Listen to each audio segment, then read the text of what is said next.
certain diseases, okay, like dementia, like Alzheimer's, okay, how these come into play for people. Another area that becomes important for us to have a memory. Now note, long term, okay, we have to take information that got put in, and then at nighttime when we're sleeping, it'll get to make the long-term memory. It's really cool. The hippocampus is important. It will help organize that information. Do I need to take the rows and put it into a category that I know? Do I need to take the color of the rows and put it into a category? So this will help us organize it. And then when we give the brain time, it'll consolidate it. It creates the file and puts it on your desktop. And you get to retrieve it. Now, I'm at a point in life where I have no more room on my desktop, okay? So stuff I get to learn, I get to look at it and go, oh, that's cool. And then 2 weeks later, be like, oh, that's cool. And they'll be like, I just told you that a couple of weeks ago. No, you didn't. So, you know, I accept it. I roll with it, okay? I'm like, I'm just going to roll with it at this point in my life. So we have to consolidate it. Our cerebellum, which is not the cerebrum, okay? As we do stuff, as we have to carry out an activity, okay, that is also helping with the memory because it's associating a movement with that activity. If you know somebody who does like manufacturing or something like that for a living, and they do the same activity over and over all day long, chances are they probably don't even have to think about it, okay? They're just doing it because it's so ingrained to the parts of the brain that need to do it. They're just like doing it. As we continue to learn and create information, something else that helps is putting an emotion to it. Events that you remember in your life, there's probably an emotion attached to it, either good or bad, funny, sad, whatever the case might be. There is probably an emotion attached to it. Emotion is an interaction with our prefrontal cortex and the diencephalon. Do you guys remember the thalamus and the hypothalamus? That is our diencephalon.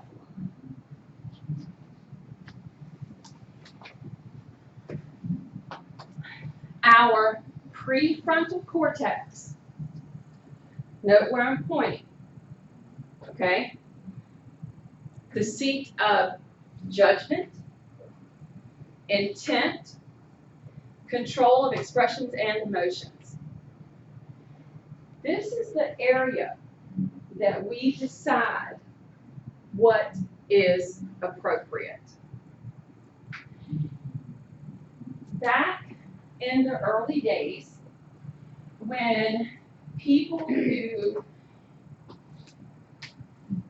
okay, for example, let's say a child was constantly active and didn't pay attention and that sort of thing.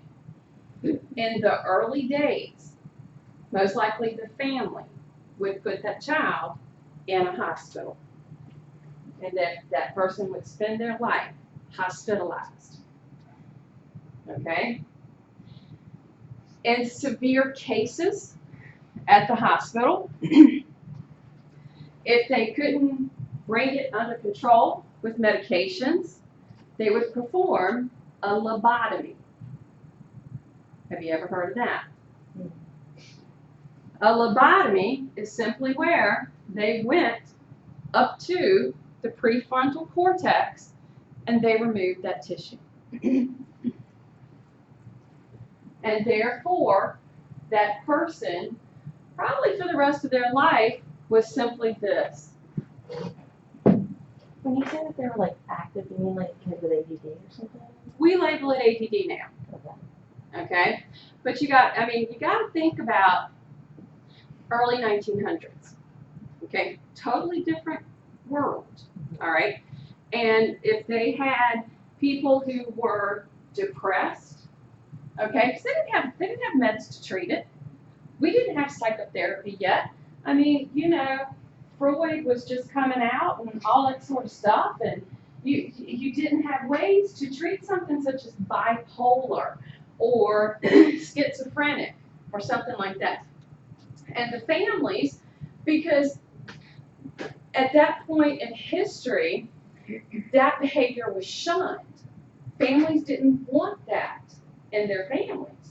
So they would put them in an institution. And yes, things happened that were very bad, unethical, and so forth. But we've learned also the things to do to try to help these disorders. Okay? So now you can have a person who's bipolar and lead a perfectly normal life. Okay? Because they've developed medications. There's treatment. So that prefrontal cortex is how we're taught, for the most part, okay? We're taught how to act appropriately in a certain situation, all right? So that information gets stored, and we're hopefully going to know that if we're at a party, have fun, okay? But don't be climbing the neighbor's walls or whatever, you know what I'm saying? So hopefully we've learned to have the proper behavior be present. But lobotomies were a huge form of treatment for people that really didn't need it. But that's what they did. They removed the frontal lobes. A lot of elderly people that are still living like that, you know, that have that. Yes. So, yeah, there's a lot of that. Yeah. Again, And they really can't do, they really have no responses to anything. They're literally just, you know, all day long. and if you look like that medical, like there's like no reason for them to do that. Right. But Yeah. I think you should do it because that's crazy. It's now unethical for us to, and this sounds horrible, but it's what happened, okay? To literally cut the top of somebody's head off and probe their brain, okay? That's illegal. I mean, that's unethical for us to do. So now, a lot of times, the way that we learn about the brain, if someone has to have any type of brain surgery, okay, the doctor may ask, are you okay if would you participate in this study? Or would you participate in this activity, okay? And you sign. But we've also learned enough to know that that's not going to hurt the person either, okay? But early 1900s, late 1800s and stuff, it wasn't that way. It was not that way. So, emotion, showing, that's just, a lot of that we're taught, okay, to make those connections, okay? And then a lot we learn from watching other people in situations we might be in. Now, in that hypothalamus, part of that diencephalon, and the amygdala, those deeper areas, okay, those memories will be things that help us stay alive, okay? Like almost reflex-like, okay? Well, it doesn't have to be a venomous snake for me, okay? It's just got to be a snake, and I'm going to recoil from it, all right? So there is a story that my dad told me, which was really interesting. Mhm. So he said that when his father, like back, his father, so my grandma, so my father. So he was actually sitting under the tree, and he was bitten by a venomous snake, and he didn't know. He didn't know, Okay. and nothing happened to him. So there was a person walking by at that time. He saw that, and I think after a few years, he told him that that happened, and as soon as it registered in his brain that he was bitten by a venomous snake, Mhm. he fainted. Oh, yeah. And then they did the surgery or whatever, and he was fine. So that's what my dad told, that this is how powerful our brain is. If it doesn't take it, Mhm. you're not even gonna die. So it was very interesting that that happened. And that's interesting because you have to wonder what that generation learned about the venomous snakes up to that point. Right. And see, for us, what are we taught about the venomous snakes? Okay? That you're just pretty much, yeah. Okay? I mean, like I said, living where I live, okay, I have learned to respect them, all right?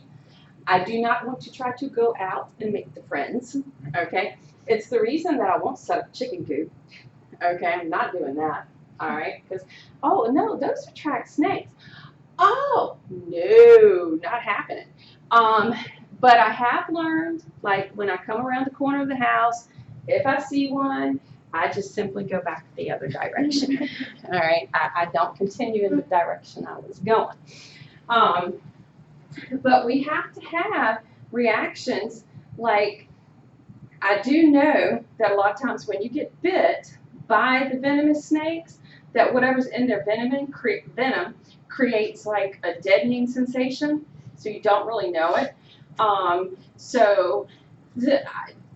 just don't really want to, encounter that myself. But we also, we have to be able to, I guess, recognize a threat, and we have to know how to turn from that, okay?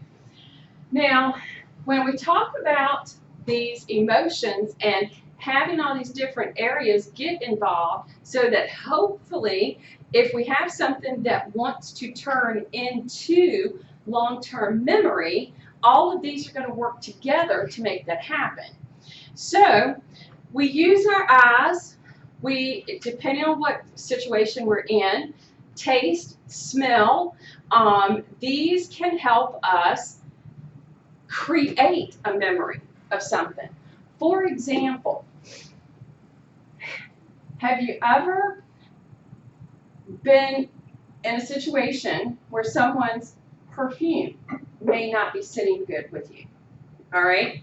You may end up getting like a headache or an upset stomach or something like that, okay? And from that point forward, anything that you encounter with that same smell, chances are you're going to get the same response. If you have one that you're just like, oh man, that smells really good, I'm thinking, wow, what are you wearing? Can I ask you what you're wearing?